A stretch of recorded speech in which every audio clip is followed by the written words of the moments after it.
Welcome to the show. Glad you could join me. All my viewers, thank you for subscribing.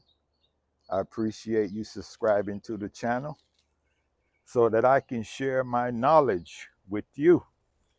Pass it along. I know there's a lot of new beekeepers coming on board, and I want to be the guy that's here for you. You can pull up a video, send me a text, a comment, so that I can help you with any questions or problems that you might be facing while beginning your beekeeping journey. So what I'd like to accomplish today is I've been nursing my middle hive along since February. I had replaced the queen in there, just giving you a little history, because her brood pattern or her laying pattern was spotty, and I noticed the hive was declining. I had already treated them for mites. So those are the first two things that you want to investigate. If you notice your hive declining, you want to look for mites. You want to do an alcohol wash to check your mite count. And you want to look at the queen's laying pattern. Just make sure that she's laying a solid brood pattern and it's not a spotty pattern, because at some point your queen is going to fail, whether she runs out of sperm, whether she gets injured, or who knows. The bees will replace her. They know, they're in the hive with her. They can sense when something is wrong, and they'll start making queen cells or supersedure cells for a new queen. So today I want to go in and just make sure that this hive is progressing, and maybe in another week I can put a super on it, if not today. Today I would really love to open it up and go in there and see enough population where I can put a super, a honey super on there. So let's begin this task together. And I'm going to be repeating myself from some of the previous videos. Why? Because I know there's beginner beekeepers. That's the audience that I'm targeting. All the professional beekeepers that know all this stuff, and you still want to come along, that's fine. You might want to correct me on some of the things that I'm doing. You won't hurt my feelings. I use correction to make myself better and to educate myself where I lack education about beekeeping. So let's begin this journey together. I'm going to reposition the camera on the box. And if you notice, all I have is my veil, my gloves, and a white shirt, because I'm doing just inspections and my bees are not aggressive. Now, if I was going in my bigger hives, then I'll probably put on my bee jacket. So let's get this off here. Let's take the sun visor away. And as usual, first thing you want to do is put your smoker to work. You want to go around and smoke the entrance.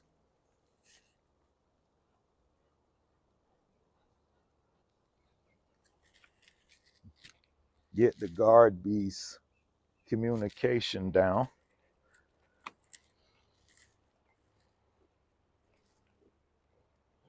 And remember, you always want to go slow, no hurry. So when you do inspections, make sure you have enough time. Because if you don't have enough time, what'll happen is you're going to rush through, make a lot of noise, and the bee's going to become agitated when you make a lot of noise and you're clumsy and bumping things and knocking the hives. And as you can see, they went down. As soon as I opened the top, they went down. Well, I smell honey. I think it's coming from this hive right here, my demare, I should say. That hive right there, honey in here, honey in there, honey in there, and honey in there, and the brood nests at the bottom. So I'm smelling honey, so I think that's where it's coming from.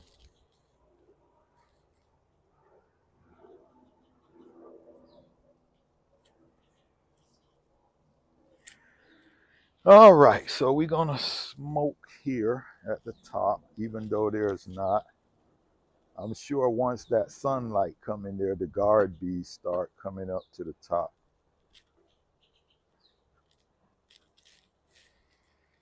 All right, so we got them smoked. They already noticed that I'm breaking in the hive, which is fine. You expect a guard bee or two to buzz around your head. They'll come out, check you out.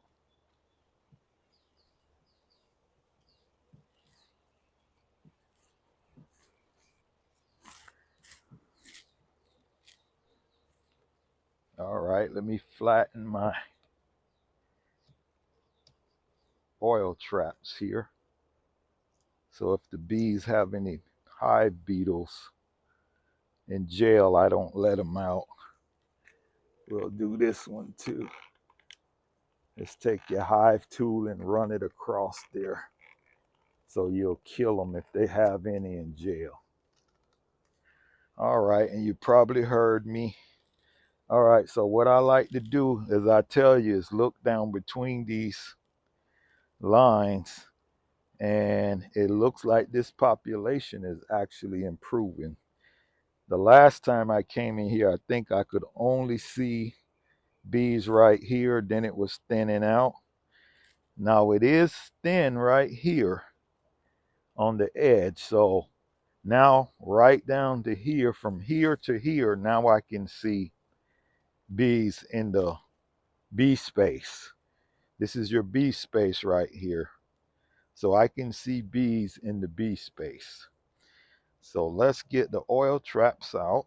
And I won't remove these oil traps until, okay, there's a hive beetle larva underneath there. You can't see it, but I just killed it.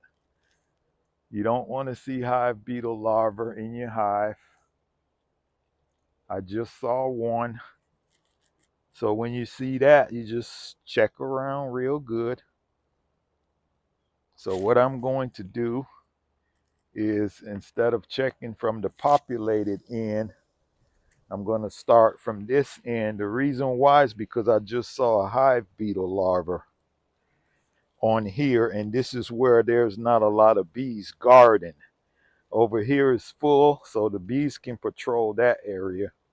So I want to start from here just to make sure that there's no problem.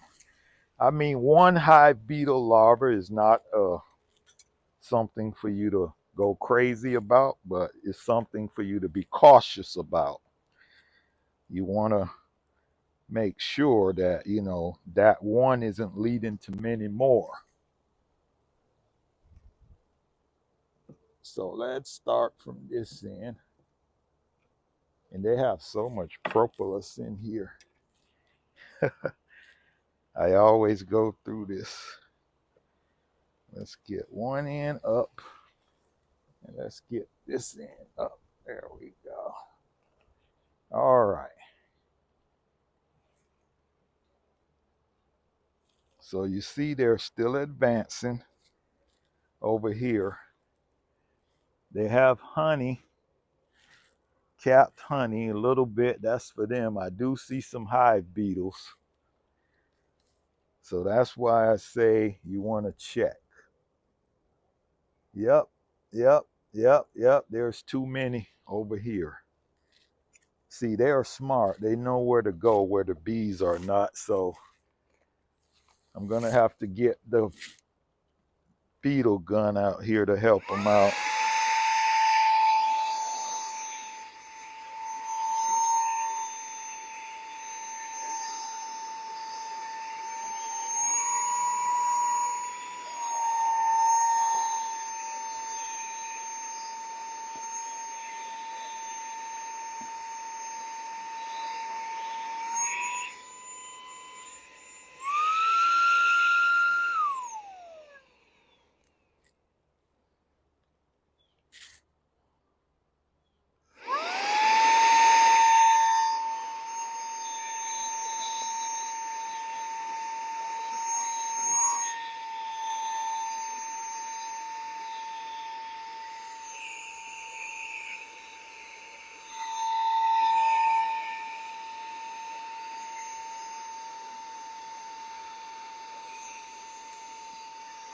All right, I'm glad this is happening so you can see what I'm doing here. So what I might have to do is take away one of these frames because the population isn't big enough to guard all of these frames. So what's happening is you got a lot of hive beetles on the end where there's hardly any bees.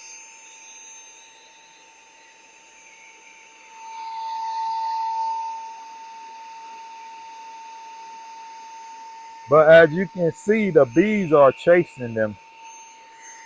I don't know if you could see that. The bees are actually chasing them. I want to let you see that. The bees are corralling them and trapping them inside of the cells.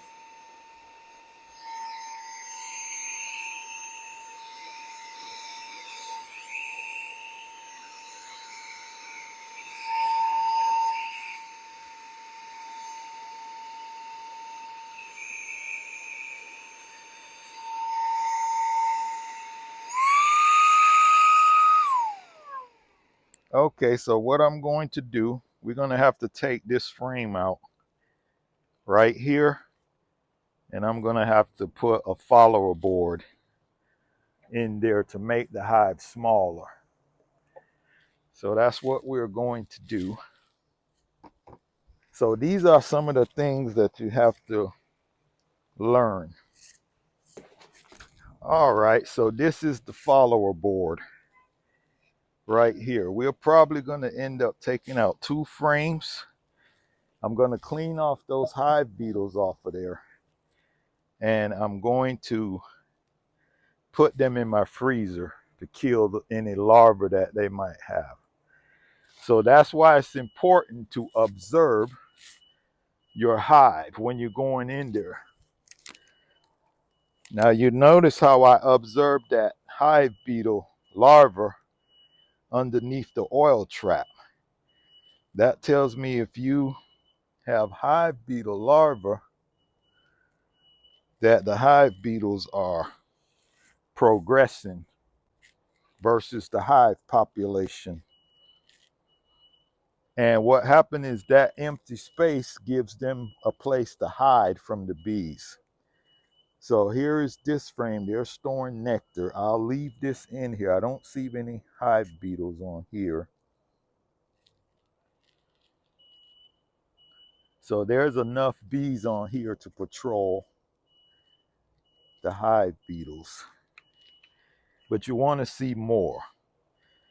I'll let this pass. I don't see one hive beetle. They're all on that first frame that I took out. So let's scoot that down. Let's check another one.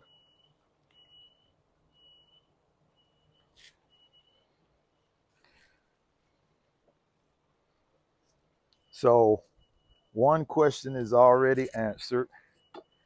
This hive is not ready for a honey super. The population still needs to come up.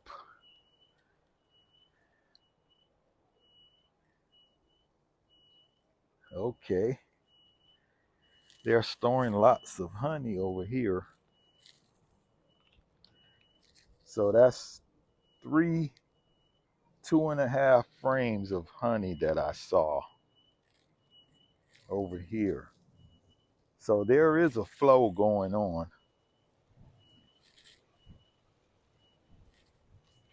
So we got more honey. They're moving down this way. So, okay. Oh, I forgot to show you this. Here's a queen cup. This is what you call a queen cup right here. And if you look, you can look down inside of it and you can see if it's charged, if the queen has laid an egg in it, if they're feeding royal jelly in it, that means they're making, getting ready to make a queen cell. So right now it's empty. I have this frame upside down so I can shine the sunlight in it. So it's empty. Usually I would break that down. You know what? Yeah, let's break that down because I just replaced the queen. So what you do is you just take your hive to and just rip it apart.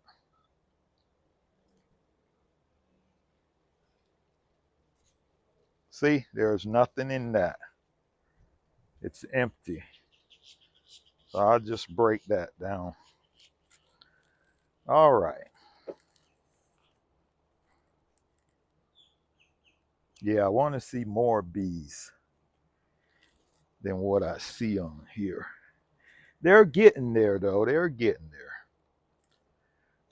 They're getting there. All right. Hmm.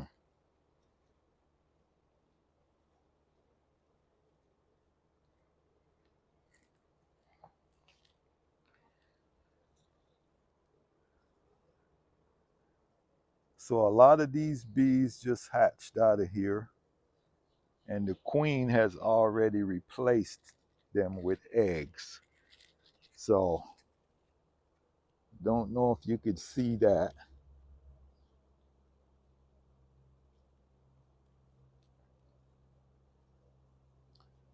The queen has replaced those empty cells with eggs.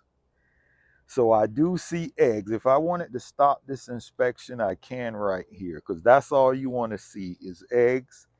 I see pupa and I see cap brood on here. Those brown cappings are called cap pupa.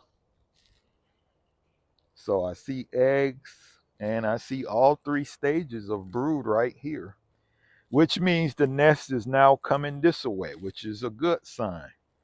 So what I'll have to do is we'll just have to keep checking this. And remember, I told you, you're going to lose a hive. Now, I guess I took too long. I was, trying to give the queen the benefit of the doubt. But if I had followed my mind, I would have been replaced her. But I gave her the benefit of the doubt, and that was my mistake. And I'll tell you, it's hard to pinch a queen. I actually had to take her out the hive when I introduced the new queen, and I had to put her in a box with a different set of bees. I couldn't kill her. I think the bees got rid of her. I let the bees get rid of her.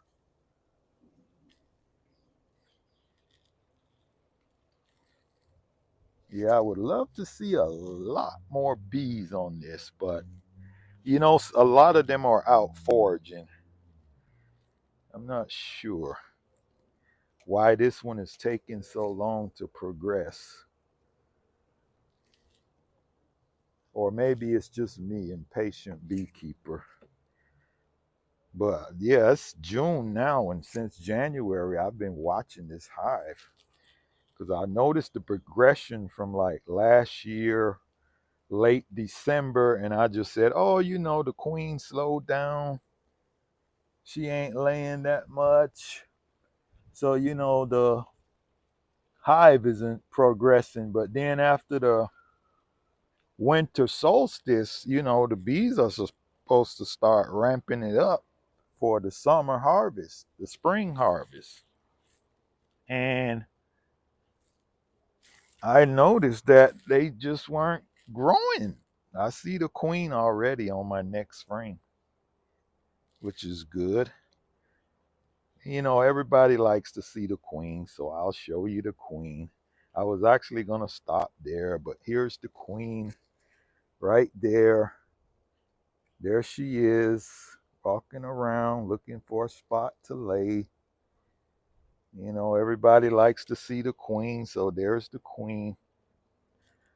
So I'm going to stop right here. All of my questions are answered. But yeah, the honey flow is, yep, they are. I'm going to keep her in these two here locked together. Make sure I push these frames up. So when I move them, I don't have to worry about pinching the queen. Now, while I got you, I want to talk to you about something else that we talked about. And I thought I took this out, which was the synthetic comb. Here is, oh, my bad. This is not it. Okay, but I see a hive beetle on there. Okay, one hive beetle to the amount of bees on here is not a worry. He's going to be in trouble because he's out in the open and he's headed right towards the bees and they're going to harass him. Oh, little bit of drone brood. All right, while I got you, let me show you some of the drone brood here. Now, if you notice how these caps are up above the top of the cells, this right here is drone brood. They have like a dome. The worker broods is flat. The top is flat, but if you look at these, they have a round dome like wax filling. So this is drone brood that the queen laid. She got a spot for drones. And what I can do is those green drone frames that I showed you, I could put one in there, but I won't. She can lay a couple of drones on here. It won't kill nothing. So they're building this out. I stuck this in here in the middle of the brood nest, and you see how they started working on both sides of it already. They're building it out. Okay, so I'm going to stop right here. I saw my queen.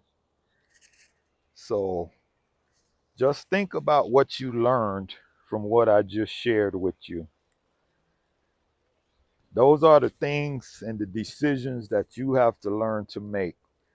So because these bees are not progressing really fast, what I'm going to do, I'm going to move these three together because I got the queen inside here, so I don't have to worry about pinching her. Now these we can slide back down. Yeah, these are decisions that you have to learn to make when you open up your hive. So what I'm going to do, that frame, I'm going to take that frame out, and what I'm going to do is put that follower board. Now what this follower board does is it tells the nest that, you know, that's the end of the nest. It just blocks off that last screen right there because I took a frame out. So the nest will start right here and the bees can guard everything that's in here. Yeah, of course, the hive beetles can still go here, but they're not on the frame if they get in. So another thing is that's why I have the oil traps here also.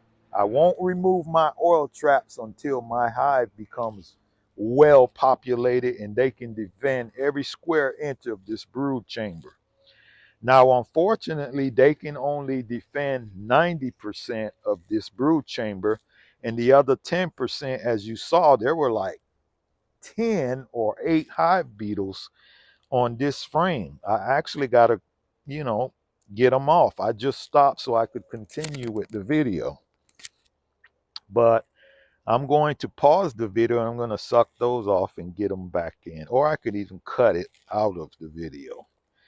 So you see the decision I had to make. I had to take out one frame and make it a 9-frame box now. And when I do that, I need to put this follower board in so the bees will know that, hey, the nest stops right here. If not, what they'll do is make comb.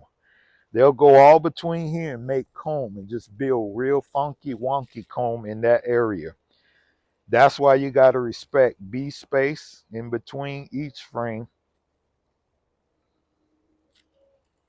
And you have to put a follower board here. So if you look, you have a little bee space right here at the end. So now the nest is 9 frames instead of 8 frames. So that frame is 1 frame less that they have to defend. So I'm going to shake the bees back on here and I'm going to take that, clean off the hive beetles. And what I'll do is I'll put this in my freezer and freeze it. And it'll kill all of the hive beetle larvae that they have on here. And then what happens is you can reuse this as a resource frame. If you have another hive that needs a little bit of honey or something, you can use this frame. But what I'm going to actually do is give it back to them once the nest gets big and they can defend this other area of the brood chamber, then I'll put this frame back in for them. But as for now, this frame is coming out. And I need to take it and put it up because I got honey dripping everywhere. I guess my hand poked the honey and it's dripping out. Oh, wow. Yep, we want to get that cleaned up. Okay, so that's going to be it for this inspection. I'm going to put my oil trap back in right here. And wow, you see just how observant your bees. And seeing when I lift that up, I saw a hive beetle larva underneath. So that tells me, check on hive beetles, because you don't want those hive beetle larvae to get a lot, because what they do is they defecate in your honey and they'll spoil your frame. And then what'll happen is if the hive gets slimed out, which is like the honey becomes fermented and it has a fermented smell, and it'll even leak out the front of the hive. And what'll happen is the bees will abscond on you. They'll actually take off and leave the hive because it's not hygienic enough for them to be in there. The bees are very hygienic. So it's not hygienic enough for them if the hive beetles take over. That's why you hear a lot about hive beetles. You got to control them. And the best control for hive beetle is a strong colony where the bees cover every square inch of your brood chamber. So you'll hear people say, oh, the hive beetles killed my hive, or the wax moth killed my hive. No, they don't. What happened is your colony declines under your nose and you didn't notice it. And then they take over of more of your hive. Let's say 10% of your colony declines. Okay, so that's 10% for the wax moths and the hive beetles to operate.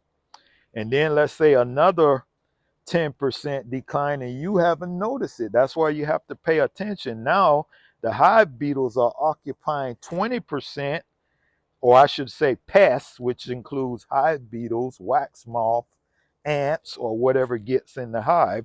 Now they're operating 20% of the hive and the bees are doing 80. And you get my point. If it gets to the point where the hive beetles have 50% and the bees have 50%, your hive is going to be dead. They are going to actually collapse. They're going to abscond. They're going to fly out and leave. You're going to come out and have no bees.